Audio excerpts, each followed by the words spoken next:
Jose Rizal and Philippine Nationalism and National Symbols.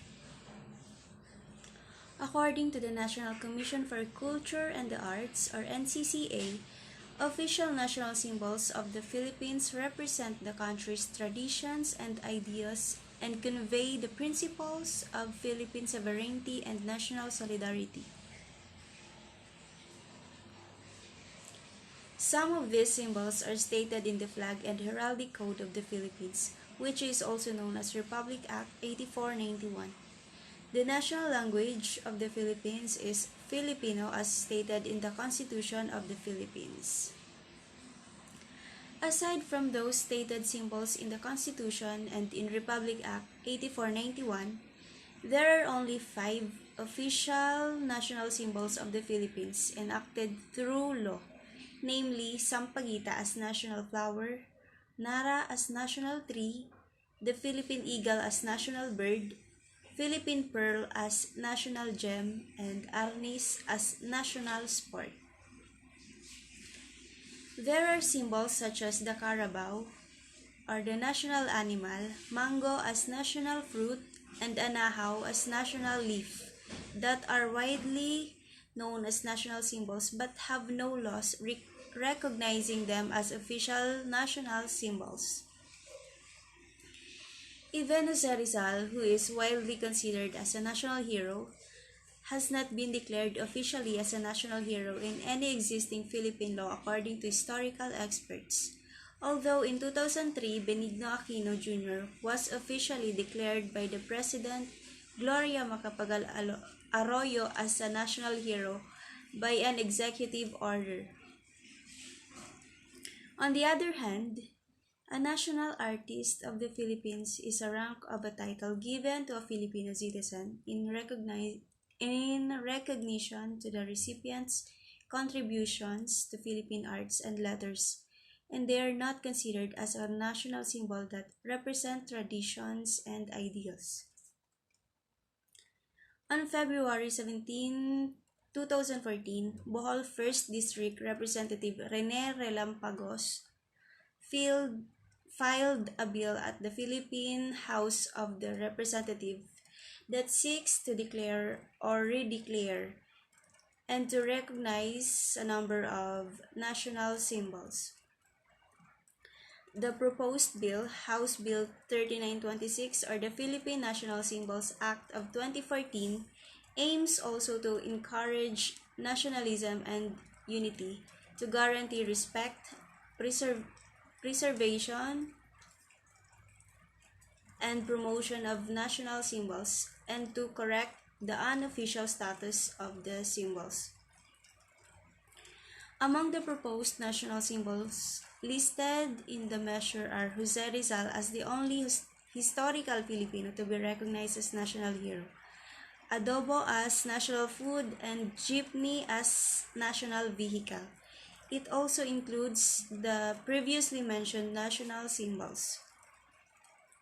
During the Commonwealth era in 1934, it was Governor General Frank Murphy who declared Sampaguita and Nara as national flower and national tree, respectively, through Proclamation Number 652. The Philippine President Fidel Ramos proclaimed the Philippine eagle as the national bird in 1995 through the Proclamation Number 615. Ramos also declared the South Sea Pearl of the Philippine Pearl as the national gem in 1996 through Proclamation Number 905. In 2009, President Gloria Macapagal Arroyo declared arnis as the national sport and martial art through Republic Act 9850.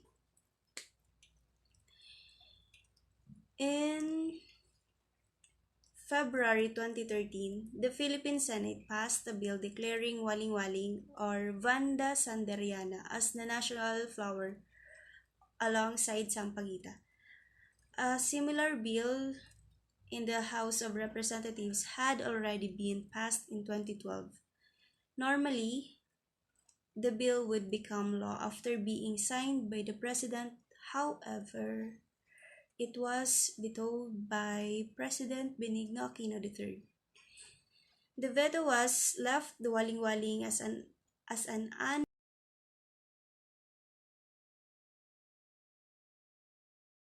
Good day, everyone. I am Benson Burak, and I will be sharing information about making a national symbol official. Making a national symbol official. A Philippine national symbol will be considered official once it is declared through a law or a proclamation. National symbols such as the Cariñosa, Carabao, Bangus, or what we call milkfish, and Anahaw can be called footstool palm that are circulating through various sources, have no status, and are not established by law.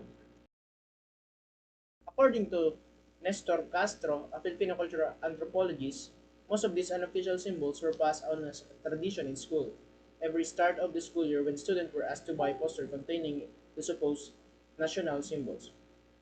While official national symbols are declared through law, Castro and National Historical Commission of Philippines NHCP, in short, Section Chief Judeo Ratienza considered that the public must be consulted first before declaration of national symbol. Filipino as national symbol. According to NHCP Section Chief Judeo Ratienza and Filipino historian Ambet Ocampo, there is no Filipino historical figure officially declared national hero through law or executive order. Also, there were laws and proclamation honoring Filipino heroes.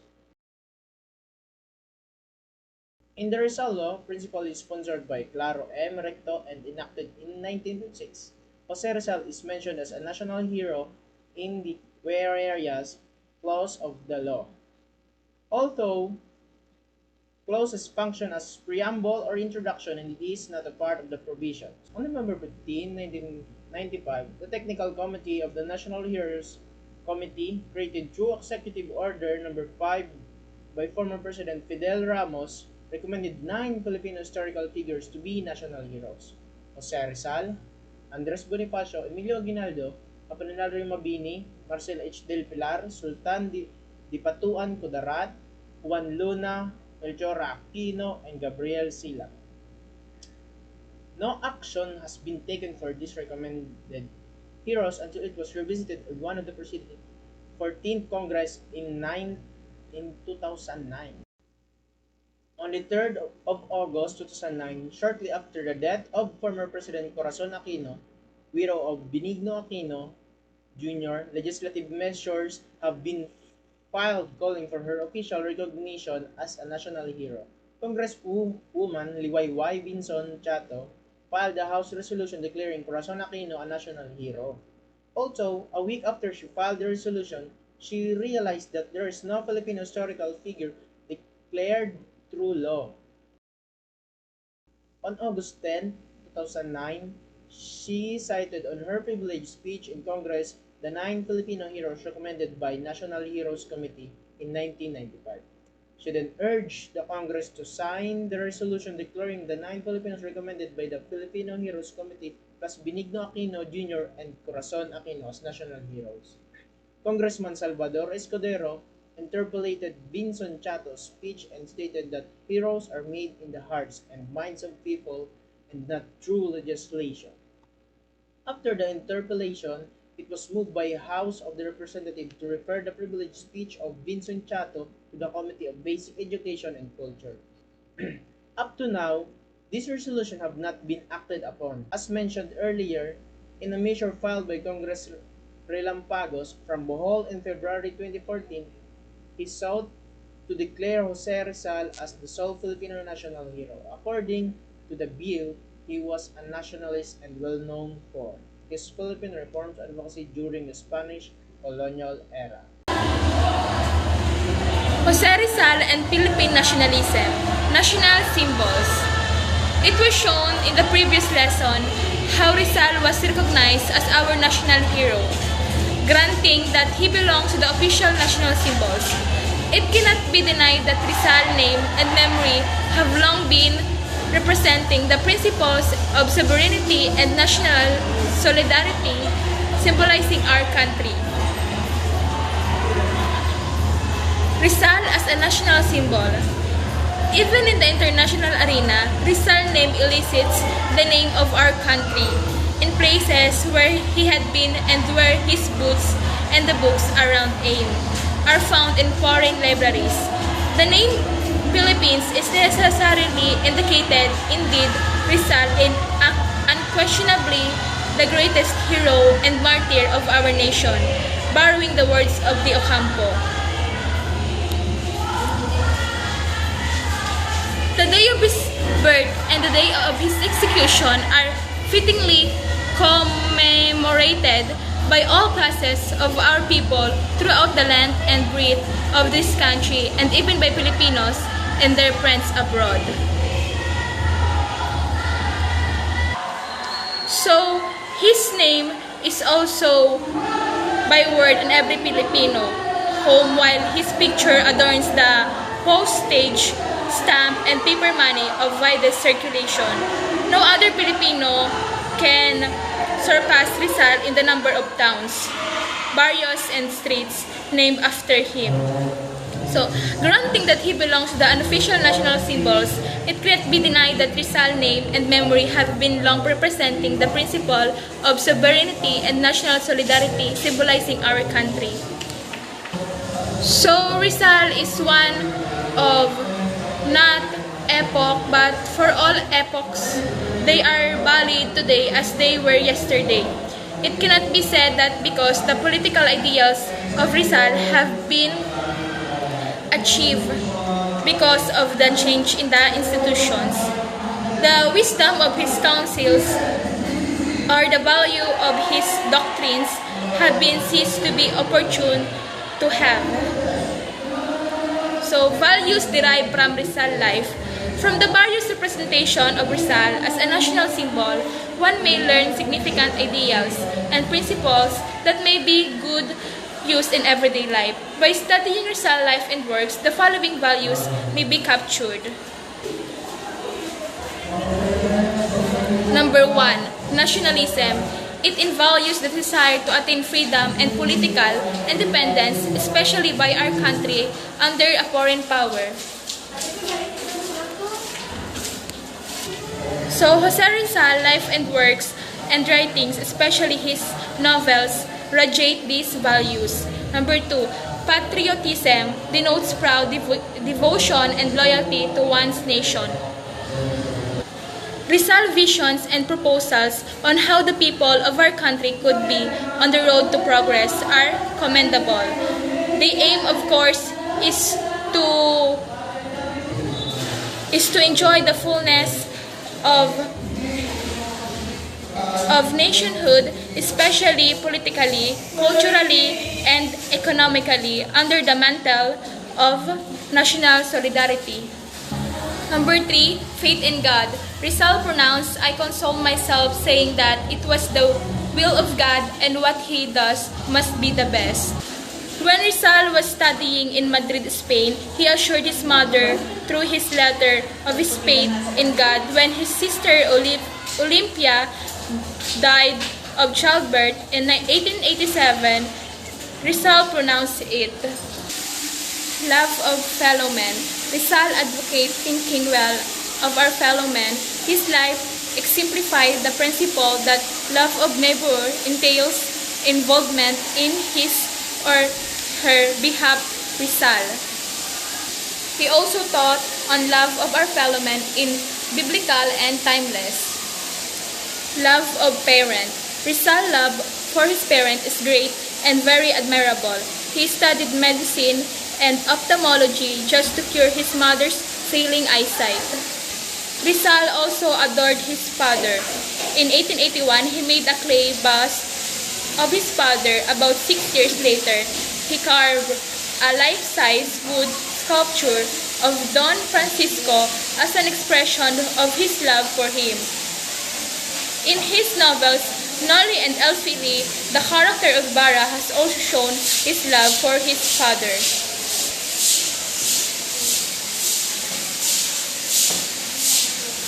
Devotion to truth. Rizal is a believer of revealing the truth. He believed that it was not good to hide the truth.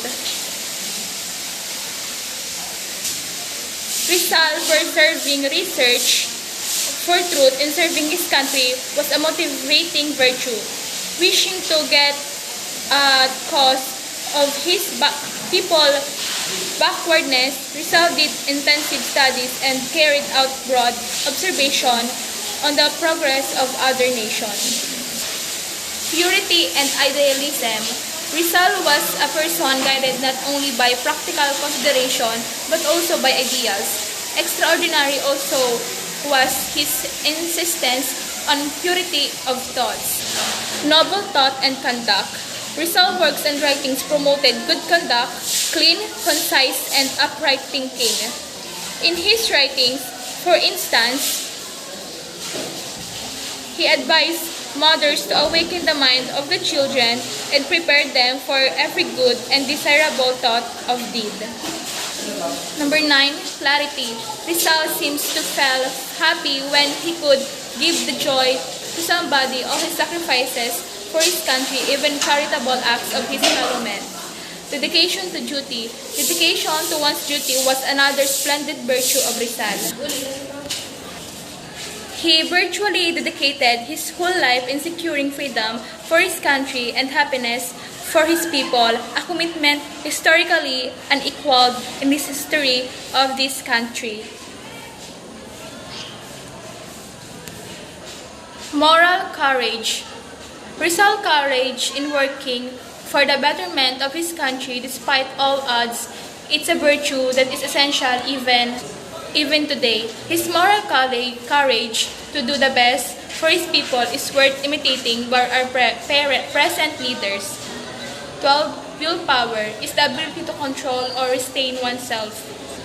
Although the Spanish colonizer instilled in Rizal's generation integrity, complex, and the idea that local were better government by Spaniards, Rizal worked of the opposite idea that his people could be great and deserve freedom. Integrity refers to the quality of being honest and having strong moral principles. In many aspects, Rizal is a model of moral uprightness and honesty. This virtue was held by the result of his constant love and search for the truth. Last is the sincerity, essentially linked to humility as it makes us know the truth about ourselves, to accept the truth whatever it may be and live according to it. Rizal's sincerity is to manifested in his acceptance that whatever he possessed, he owed them to God, who had planned a duty he had carried out.